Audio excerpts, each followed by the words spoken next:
Bonjour, je m'appelle Katie et je viens de New York. Avant de vous raconter mon histoire, je vous invite à liker et à vous abonner. Ma tante dit que mes parents ont eu un accident quand j'étais bébé. Depuis, je vis avec elle et ma cousine Lucie. Mais on ne croirait jamais qu'un autre enfant a vécu dans cette maison. Tous les cadres muraux avaient des photos de seulement ma tante et Lucie. Lucie avait la plus grande chambre, remplie de jouets et de livres. Lucie avait des vêtements et elle avait une autre pièce comme penderie. Et moi, je vivais dans le grenier avec les vêtements usagés. Mais je m'en fichais. Tout ce que je voulais vraiment, c'est que ma tante m'aime comme elle aimait Lucie. Alors j'ai fait tout ce que ma tante m'a demandé. Je lui ai servi le petit déjeuner au lit, j'ai ciré ses chaussures, j'ai peint ses ongles. Mais d'une manière ou d'une autre, elle n'était jamais heureuse.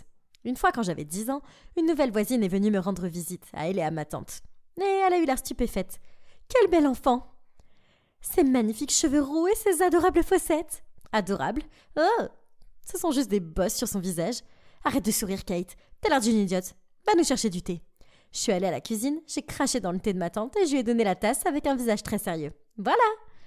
Mais peu après mes 13 ans, toute ma vie a été transformée. Un jour au petit déjeuner, ma tante lisait le courrier quand, soudain, elle a craché ses céréales. À ce moment-là, j'ai vu que la lettre qu'elle lisait portait mon nom. Hey, qu'est-ce que c'est? Mais ma tante avait déjà sauté de sa chaise et elle a jeté la lettre dans la cheminée. Pourquoi t'as fait ça? C'était à moi, j'ai vu mon nom. Et qui t'écrirait? T'as rien vu du tout. Alors qu'elle partait en trombe, je ne pouvais m'empêcher de penser. Qui m'écrivait? Quelques jours plus tard, on a sonné à la porte et un facteur se tenait dehors. Livraison express pour une certaine Miss Cathy. Soudain, une silhouette volante m'a poussé sur le côté et a attaqué le facteur. Oh mon Dieu, ma tante! J'ai essayé de lui arracher la lettre, mais elle est partie avec comme une balle. Qu'est-ce que c'est que ça? Qu'est-ce qu'elle cachait? Je mourais d'envie de le découvrir, mais les lettres ne venaient plus. Mais un soir, quand la cloche a sonné, ma tante a couru pour ouvrir la porte et dehors se tenaient 2 gardes du corps avec un homme à l'air riche. Vous pouvez expliquer ce qui est arrivé aux lettres et aux billets d'avion que j'ai envoyés pour ma fille? Attendez, quoi?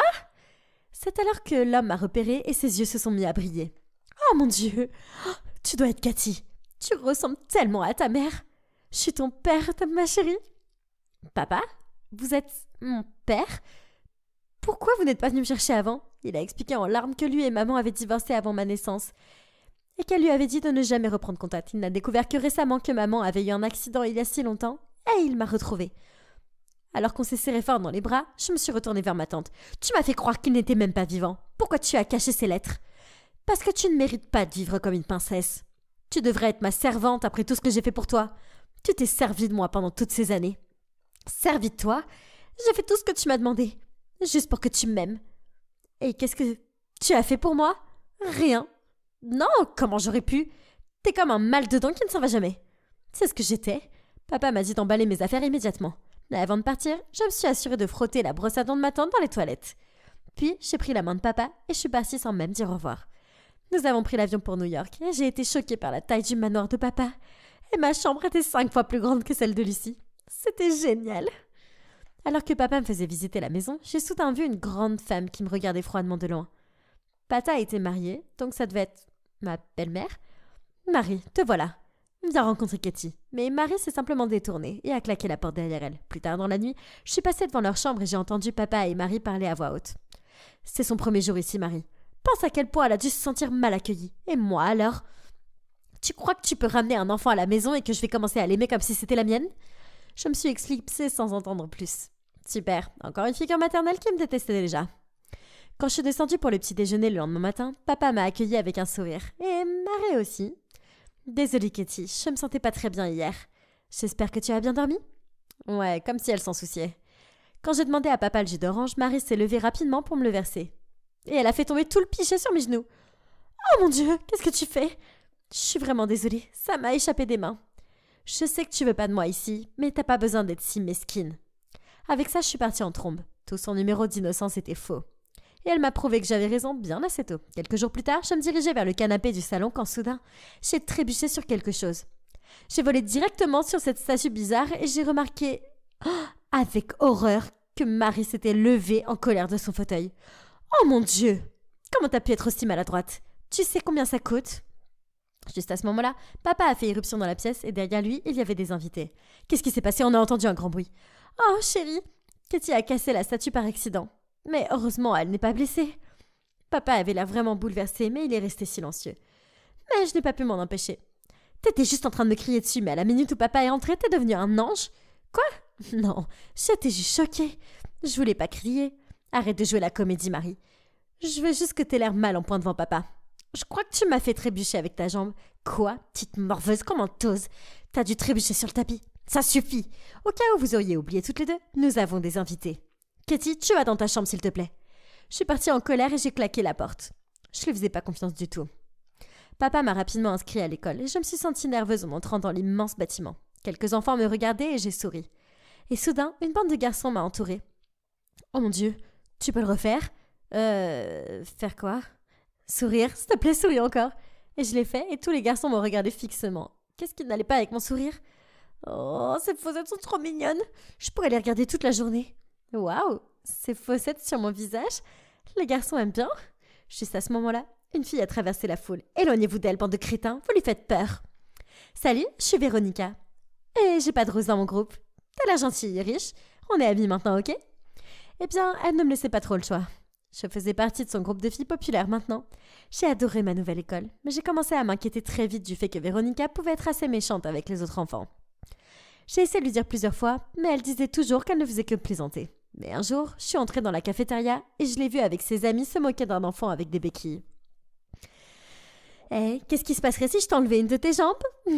Et avec ça, elle a retiré une des béquilles et il a atterri durement sur le sol. « Véronica, t'es folle? Il est déjà blessé?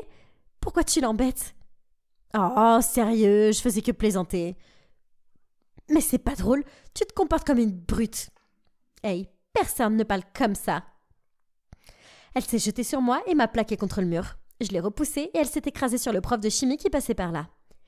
Il a laissé tomber toutes les bouteilles qu'il tenait, et l'odeur infecte des produits chimiques a fait que tout le monde a eu des hauts le cœur et a couru hors de là. Et Véronica avec moi, on a été suspendus une semaine. Papa était tellement déçu. Quand je suis descendue ce soir-là pour lui dire, il n'était pas dans son bureau. Mais j'ai trouvé cette Véronica en train de fouiller dans ses affaires. Elle a juste pris un stylo et l'a mis dans sa poche. « Qu'est-ce que tu fais dans ma maison ?»« Ta maison ? Tu vis ici ? Depuis quand ? C'est toi qui m'interroges, espèce de voleuse ? Remets le stylo tout de suite, sinon. » Oh, sinon, qu'est-ce que ça veut dire? Je lui ai sauté dessus essayant d'atteindre sa poche alors qu'elle se débattait et criait. Soudain, on a été séparés. Par Marie et une autre femme. Cette sorcière m'a attaquée. C'est elle qui m'a fait suspendre aussi, maman. Katie, Véronica est mon invitée. Sa mère et moi sommes amies. Qu'est-ce qui se passe ici? Je suppose que j'ai juste de meilleurs goûts que toi en matière d'amis. Je l'ai dépassée et je suis partie en trombe. Bien sûr, Marie était amie avec des gens horribles comme elle. Quelques jours plus tard, papa était en voyage d'affaires. Et quelqu'un a ouvert ma porte à minuit. À ma grande surprise, c'était Marie avec une main dans le dos. « Qu'est-ce que tu veux ? Ton père m'a dit que c'était ton anniversaire et je suis venue te dire, joyeux anniversaire. » Elle s'est avancée avec un gâteau, avec des bougies dessus. Je n'avais jamais eu de gâteau d'anniversaire avant. Je l'ai remerciée maladroitement et elle s'est assise sur le lit. « Kate, je crois qu'on est parti du mauvais pied et j'aimerais vraiment recommencer. Peut-être qu'on pourrait apprendre à mieux se connaître ? » Elle avait l'air vraiment sincère et je me suis demandé si je l'avais trop jugée. Je pense que j'aimerais ça, Marie. On a commencé à sortir plus souvent et je me suis surprise à l'apprécier. Elle m'a emmenée dans des charmants cafés, des expositions et des galeries dans tout New York. Elle avait le meilleur goût en matière de vêtements et faire du shopping avec elle, c'était vraiment amusant. Après le retour de papa, Marie m'a organisé le plus incroyable des anniversaires. C'était le plus beau jour de ma vie. Quelques mois plus tard, il y a eu un bal à l'école et j'ai été invitée à sortir par ce nouveau garçon qui faisait baver toutes les filles. Ce soir-là, j'ai porté une robe magnifique que Marie avait choisie pour moi. Elle m'avait même coiffée et maquillée. J'ai reçu tellement de compliments et mon cavalier ne pouvait pas s'empêcher de me regarder. On était en train de danser un slow sur une chanson quand soudain, quelqu'un a tiré très fort sur le dos de ma robe et j'ai entendu le tissu se déchirer. Oh mon Dieu! Je me suis retournée horrifiée pour voir Véronica qui souriait et tenait une partie de ma robe. Mais tout le monde regardait mon dos. Ma longue et affreuse cicatrice. Je l'avais depuis que j'avais 7 ans, quand je suis tombée dans les escaliers une fois. Regardez cette chose dégoûtante sur son dos. C'est vraiment un Frankenstein. Soudain, j'ai bondi en avant et je l'ai giflé violemment. Le seul monstre ici, Véronica, c'est toi. Je suis sortie en courant, en larmes de colère, et je suis montée dans ma voiture. Je me fichais de tout le monde. Mais la seule personne qui aurait pu en parler à Véronica, c'était Marie. Elle l'avait vue quand elle m'aidait à essayer ma robe un jour. J'ai fait irruption dans le salon et j'ai commencé à crier. « Comment t'as pu être une telle sorcière, Marie? Tu m'as presque fait croire que tu te souciais de moi. »« De quoi?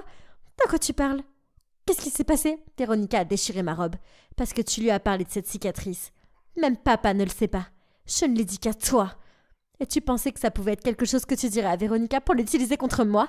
T'es la personne la plus horrible que je connaisse. T'es pire que ma tante. Je te déteste. » Alors que je pleurais furieusement dans ma chambre, papa est entré et m'a prise dans ses bras.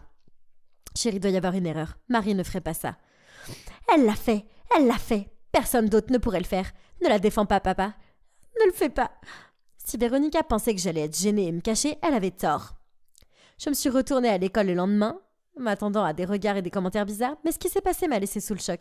Le principal est entré pendant la première leçon et a dit « Toute la classe est venue me voir ce matin pour se plaindre de l'incident survenu au bal hier. Et il est hors de question que je tolère ce genre de comportement dans mon école. » « Véronica, tu es renvoyée. » Alors que Véronica regardait avec horreur, la classe entière a éclaté en acclamations et en applaudissements. Ça a totalement compensé pour tout. Quand je suis rentrée à la maison cet après-midi-là, j'ai entendu des cris venant du salon. C'était la mère de Véronica. Personne n'a espionné Kate. Ta stupide bonne avait sa cicatrice un jour et nous l'a dit. Alors quoi? Ma fille a fait une petite blague inoffensive et maintenant elle ne mérite d'être envoyée. Son futur est détruit. Tout ça à cause de cette stupide sorcière défigurée aux cheveux roux. Ne t'avise pas de parler comme ça de ma fille. Et sur ce, Marie l'a frappée. Sors de ma maison. Tu n'es pas la bienvenue ici. Jamais. Alors que les majordomes la conduisaient dehors, elle s'en allait en hurlant.